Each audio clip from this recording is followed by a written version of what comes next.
వేసవి కాలంలో టమాటా తోట అనేది ఎక్కువ మంది రైతులు సాగు చేస్తూ ఉంటారు. మరి వేసవి కాలంలో టమాటా తోటలో ప్రధానమైన సమస్య పూత రాలిపోవడం, కాయ సైజు రాకపోవడం, కాయ అనేది కుళ్ళిపోయే సమస్యలు ఎక్కువ కనిపిస్తూ ఉంటాయి. చాలామంది రైతులు ఈ కుళ్ళిపోయిన దాన్ని తెగులుగా భావించి తెగుళ్ళ మందులు వాడుతూ ఉంటారు. అసలు కాయ అనేది ఎండాకాలంలో ఎక్కువ శాతం ఎందుకు కుళ్ళిపోతుంది అనేది తెలుసుకునే ప్రయత్నం చేస్తూ అసలు మొదటి 50 రోజుల లోపు టమాటా తోటలో కనుక ఎలాంటి జాగ్రత్తలు పాటించాలి అనేది ఈ రోజు మరి ఈ వీడియో తెలుసుకునే ప్రయత్నం చేద్దాం. వీడియో అనేది రైతుకు ఉపయోగపడే విధంగా ఉంటుంది కాబట్టి ప్రతి ఒక్క రైతు కూడా వీడియోని స్కిప్ చేయకుండా పూర్తిగా చూడండి. వీడియో నచ్చితే ఒక లైక్ చేయండి. ఈ టమాటా తోట అనేది మొక్క నాటిన మొదటి వారంలో వాడే మందు గురించి ఇప్పుడు తెలుసుకుందామండి. మనకు మొక్క అనేది త్వరగా భూమిలో అతుకపోవడానికి, కాండం బలంగా రావాలంటే ఇప్పుడు మార్కెట్లో చాలా రకాల మందులు ఉన్నప్పుడు కూడా మీకు ఈ వీడియోలో కనుక చూస్తే పిఐ కంపెనీలో మనకు బయోవిటా ఎక్స్ట్రా అంటాం. ఇందులో మనకు సీవిడ్ ఎక్స్ట్రాక్ట్ అనేది ఉంటుంది. అంటే మనకు సముద్రంలో ఉండే నాచు నుంచి తయారవుతుంది. ఇందులో మనకు 2 రకాలు ఉంటాయి. కెల్ఫ్ నోడ్సమ్ ఉంటుంది, ఆస్కఫిల్ నోడ్సమ్ ఉంటుంది. ఇది మనకు వచ్చేసి ఆస్కఫిల్ నోడ్సమ్ అంటాం. ఇది మనకు ఏ పంటకైనా వాడుకోవచ్చు. టమాటా తోట ఉందో ఇందులో కనుక మీరు వాడుకుంటే మొక్క అనేది త్వరగా ఈనుకుంటుంది. దాంతోపాటు ఈ భూమి నుంచే మనకు వచ్చే కాండం అనేది కూడా బలంగా వచ్చే అవకాశం అయితే ఉంటుంది. అదేవిధంగా ఒత్తిళ్లకు లోను కాకుండా తట్టుకునే శక్తి కూడా పెరిగే అవకాశం అయితే ఉంటుంది. కాబట్టి ముందస్తుగా మొదటగా మనకు ఈ టమాటా ప్లాంటేషన్ అయిపోయిన తర్వాత ఫస్ట్ స్ప్రేగా ఈ మందును వాడుకోండి. ఎప్పుడైతే మనం ఈ భూమిలో టమాటాను నాటుకుంటామో ఆ తర్వాత మనకు మొక్కని పచ్చగా మెత్తగా రావడం వల్ల ఏమవుతుందంటే ప్రధానంగా రసం పీల్చే పురుగులు ఎక్కువ ఇబ్బంది పెట్టే అవకాశం అయితే ఉంటుంది ఈ ప్రారంభం దశలో, చిన్న చిన్న మొక్కలే కాబట్టి. మరి ఇందులో మనకు ప్రధానంగా చూస్తే తెల్లదోమ సమస్య విపరీతంగా ఇబ్బంది పెడతా ఉంటుందండి మనకు టమాటా తోటలో. మరి తెల్లదోమను నివారించుకోవడానికి మార్కెట్లో చాలా రకాల మందులు కూడా ఉన్నాయండి. అయితే మనకు ఈ టెక్నికల్స్ అని మార్చి వాడడం వల్ల, లేదా ఈ టెక్నికల్స్ అనేది మనకు తెలిసి తెలియక అదే టెక్నికల్ మళ్ళీ వాడడం వల్ల కూడా ఏవైతే రసం పీల్చే పురుగులు ఉన్నాయో దాని యొక్క రోగనిరోధక శక్తిని పెంచుకుంటుంది. కాబట్టి ఎన్ని మందులు వాడినా కూడా మన కంట్రోల్ కావడం లేదు. కాబట్టి మరి మార్కెట్లో కొత్త మందులు కూడా వస్తూ ఉన్నాయి. కాబట్టి మరి ఏ మందులు వస్తుందో తెలుసుకొని దానికి తగ్గట్టు మందులు వాడుకోవాలి. కాబట్టి మరి మార్కెట్లోకి కొత్త వచ్చిన మందు ఏమైనా ఉందంటే మనకు తెల్లదోమ మీద పర్ఫెక్ట్గా పనిచేయాలంటే కోరమండల్ కంపెనీలో ఇన్విక్టో అండి. ఇందులో మనకు నితిన్ పైరమన్ టెక్నికల్ 20% ఎస్వి రూపంలో ఉంటుంది. ఈ సాలబుల్ పౌడర్ రూపంలో ఉంటుంది. నీటిలో కూడా త్వరగా కరుగుతుంది. ఈ టెక్నికల్ యొక్క ప్రత్యేకత ఏంటంటే ఇది మనకు కొత్తగా మార్కెట్లోకి రావడం జరిగింది. ఇంకా ఏవైతే రసం పీల్చే పురుగులు ఉన్నాయో ఈ టెక్నికల్ పైన అలవాటు పడలేదు అవి. కాబట్టి త్వరగా మనకు ఉన్నటువంటి తెల్లదోమను కంట్రోల్ చేసుకునే అవకాశం అయితే ఉంటుంది. ఇక మొదటి స్ప్రేగా ఎవరికైతే తెల్లదోమ సమస్య రాకుండా ఉండాలి, ఒకవేళ సమస్య వచ్చినా కంట్రోల్ చేసుకోవాలని అనుకుంటే మాత్రం ఈ ఉన్నటువంటి ఇన్విక్టో మరియు బయోవిటా కాంబినేషన్లో ఫస్ట్ వారంలో వాడుకునే ప్రయత్నం చేయండి. కంపల్సరీ మీకు తెల్లదోమ సమస్యను కంట్రోల్ పెట్టుకుంటూ చేను కూడా మంచి మెత్తగా నీట్గా వచ్చే అవకాశం ఉంటుంది. మొక్క కూడా మంచి ఆరోగ్యంగా పెరిగే అవకాశం అయితే ఉంటుంది. కాబట్టి మొదటగా కనుక మీరు వాడుకోవాలంటే మాత్రం ఎకరానికి వచ్చేసి 120 గ్రాములు ఈ ఉన్నటువంటి ఇన్విక్టో వాడుకోవాలి. అదేవిధంగా 100 లీటర్లకు గాను బయోవిటా ఎక్స్ట్రా అనేది ఒక 1/2 లీటర్ వాడుకునే ప్రయత్నం చేయండి. ఇది మొదటి వారంలో వాడుకునే మందులు అండి. ఆ తర్వాత కంపల్సరీ మనం డ్రిప్లో కనుక వాడుకోవాలంటే మాత్రం కంపల్సరీ ప్రతి ఒక్క రైతు కూడా ఈ 12-61 అనేది మనకు చూస్తే ఎంపీకే అంటాం, ప్రథమ పోషకాలు అంటామండి. ఇందులో మనకు 12% నత్రజని ఉంటుంది, 61% భాస్వరం ఉంటుంది, 0% పొటాష్ ఉంటుంది. ఇందులో మనకు పొటాష్ మొత్తం లేకుండా ఓన్లీ భాస్వరం మరియు యూరియా ఉంటుంది. కాబట్టి కాండం అనేది మరింత బలంగా పెరిగే అవకాశం అయితే ఉంటుంది. డ్రిప్ ద్వారా అయితే ఆ విధంగా డ్రిప్లోకి ఇచ్చుకోండి. ఒక ఎకరానికి వచ్చేసి 4 నుంచి 5 కిలోల వరకు ఇచ్చుకోవాలని. తెగుల సమస్యలు వచ్చే అవకాశం అయితే ఉంటుంది. కాబట్టి మరి తెగుళ్ళకు కనుక చూస్తే మరి మార్కెట్లో చాలా రకాల మందులు కూడా ఉన్నాయి. కాబట్టి తక్కువ ఖర్చులో ఏ విధంగా నివారించుకోవాలని చూస్తే మాత్రం మనకు బయోమైసిన్ అని, కాస్గామైసిన్ అని ఉంటాయని మార్కెట్లో. ఇది మనకు బయోమైసిన్ అంటే ఇందులో టెక్నికల్ మనకు కాస్గామైసిన్ అనే ఉంటుంది.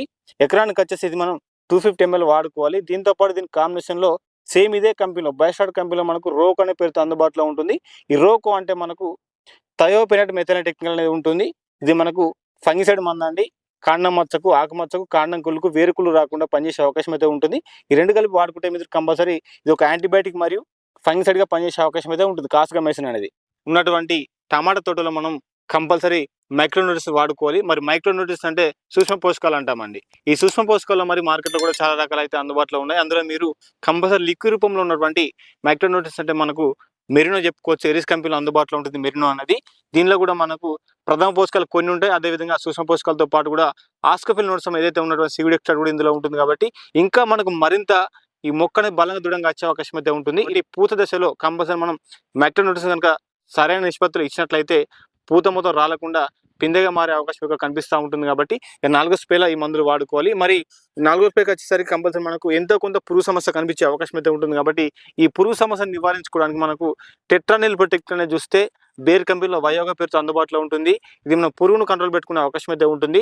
ఈ 4వ స్ప్రేలో మీరు వయోగాతో పాటు కూడా ఈ మెరినో మందును కాంప్లెక్స్ కలిపి వాడుకుంటే బ్రహ్మాండంగా ఉండే అవకాశం అయితే ఉంటుంది. కాబట్టి ఎవరైతే రైతులు ఈ సంవత్సరం ప్రధానంగా ఈ ఉన్నటువంటి ఈ టమాటా తోట పండిస్తున్నారో ఈ వేసవి కాలంలో నేను చెప్పిన విధంగా మీరు వాడుకున్నట్లయితే ఎంతో కొంత మీకు లాభం పొందే అవకాశం అయితే ఉంటుంది. కాబట్టి 4వ స్ప్రే వరకు మాత్రం కంపల్సరీ మీరు ఈ మెరినోతో పాటు కూడా వయోగా వాడుకునే ప్రయత్నం చేయండి. ఆ తర్వాత మీకు కంపల్సరీ ఇప్పటికే మీకు 30 రోజులు దాటిపోయే అవకాశం అయితే ఉంటుంది. ఇక 40 రోజుల నుంచి మన ఫ్లవరింగ్ స్టార్ట్ అవుతుంది. ఆ ఫ్లవరింగ్ అని కూడా పిందెగా మారే అవకాశం అయితే ఉంటుంది. కాబట్టి ఇలాంటి టైంలో మీరు కంపల్సరీ మొక్కకు ఈ బోరాన్ ఒకటి, కాల్షియం నైట్రేట్ అంటే మార్కెట్లో కూడా చాలా కంపెనీలు అందుబాటులో ఉంటుంది. బోరాన్ 20 కానీ కాల్షియం నైట్రేట్ కానీ ఇవి రెండు కూడా మీకు అందుబాటులో ఉంటాయి. ఈ రెండిట్లో మీరు కాంబినేషన్లో కలిపి వాడుకున్నట్లయితే కంపల్సరీ మీకు ఉన్నటువంటి కాయ మొత్తం సైజు వచ్చే అవకాశం అయితే ఉంటుంది. పూత రాలకుండా పూత పిందెగా మారుతూ అదేవిధంగా కాయ అనేది సైజుకు వచ్చే అవకాశం అయితే ఉంటుంది. దాంతోపాటు మనం ఇక ముందు ఈ 320 లేదా 1345 0050 అంటే మనకు పొటాష్ సంబంధించినటువంటి ఉన్నటువంటి పోషకాలు అయితే ఉంటాయి. కాబట్టి ఇందులో మీకు ఏది అందుబాటులో ఉంటుంది తెచ్చి వాడుకోవచ్చు. దీనిలో కూడా మనకు 0, 50, 34 కూడా ఉంటుంది. ఈ భాస్వరం మరియు 34% పొటాష్ కూడా ఉంటుంది. కాబట్టి ఈ మూడిట్లో మీకు ఏది ఉంటుంది తెచ్చి కనుక డ్రిప్లో కానీ లేదనుకుంటే మీరు స్ప్రే రూపంలో వాడుకున్నట్లయితే కాయ అనే సైజు వచ్చే అవకాశం అయితే ఉంటుంది. అదేవిధంగా కాయ అనే నాణ్యతగా తొందరగా పండుబారే అవకాశం కూడా కనిపిస్తూ ఉంటుంది. ఈ స్ప్రేలన్నీ అయిపోయిన తర్వాత కంపల్సరీ మనకు అక్కడక్కడ కొన్ని చోట్ల కొన్ని కాయలకు ఏమవుతుందంటే కాయ అనేది మచ్చలుగా ఏర్పడడం, కాయ యొక్క వెనుక భాగాన్ని మొత్తం కుళ్ళిపోయినట్టుగా కనిపించే అవకాశం అయితే ఉంటుంది. మరి ఇక్కడ కొంతమంది రైతులు ఏం చేస్తారంటే దీన్ని తెగుళ్ళ సమస్యగా భావించి తెగుళ్ళ సమస్య మందులు వాడుతూ ఉంటారు. వాస్తవానికి తెగుళ్ళ సమస్య కాదండి, కాల్షియం లోపం వల్ల మనకు ఈ ఉన్నటువంటి కాయ అనేది మొత్తం కుళ్ళిపోయినట్టు మీకు కనిపించే అవకాశం అయితే ఉంటుంది. ఈ వీడియోలో మీరు గమనించవచ్చు. ఆ విధంగా మీకు కనిపిస్తే మాత్రం కంపల్సరీ కాల్షియం లోపంగా గుర్తుంచుకొని కాల్షియం తెచ్చుకొని డ్రిప్ ఉంటే డ్రిప్ ద్వారా మీరు డ్రిప్లోకి ఇచ్చుకోండి. ఎకరానికి వచ్చేసి 5 నుంచి 6 కిలో డ్రిప్లో ఇవ్వండి. కాల్షియం నైట్రేట్ మార్కెట్లో ఉంటుంది. లేదంటే మొక్కల పై నుంచి కూడా మనం పిచికారీ చేసుకోవచ్చు. వాటర్ సాల్యుబుల్ ఫర్టిలైజర్ కూడా ఉంటుంది. కాబట్టి ఎకరానికి వచ్చేసి 1 kg వాడుకోవాలి. లేదు మాకు డ్రిప్ లేదనుకుంటే మాత్రం మీరు చల్లుకునే విధంగా కూడా మనకు ఎకరానికి 25 కిలోల బ్యాగ్ అయితే ఉంటుంది. కాబట్టి కాల్షియం అనేది ఎట్టి పరిస్థితుల్లో కూడా మీరు ఈ పూత దశలో కంపల్సరీ వాడుకోవాలని ఒక 2 టైమ్స్ వాడుకోవాలి. స్ప్రే చేసుకోవాలి, డ్రిప్లోకి ఇవ్వాలి.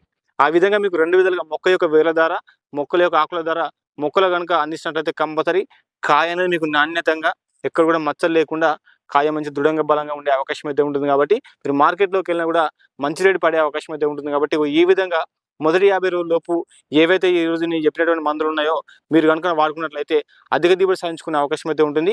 ఎంతో కొంత ఈ సంవత్సరం మీ టమాటా పంటలో లాభ పొందే అవకాశం అయితే ఉంటుంది. కాబట్టి మొదటి 50 రోజుల లోపు ఇలాంటి మందులు వాడుకునే ప్రయత్నం అయితే చేయండి. ఇంకెవరికైనా డౌట్స్ ఉంటే కింద కామెంట్ రూపంలో తెలియండి.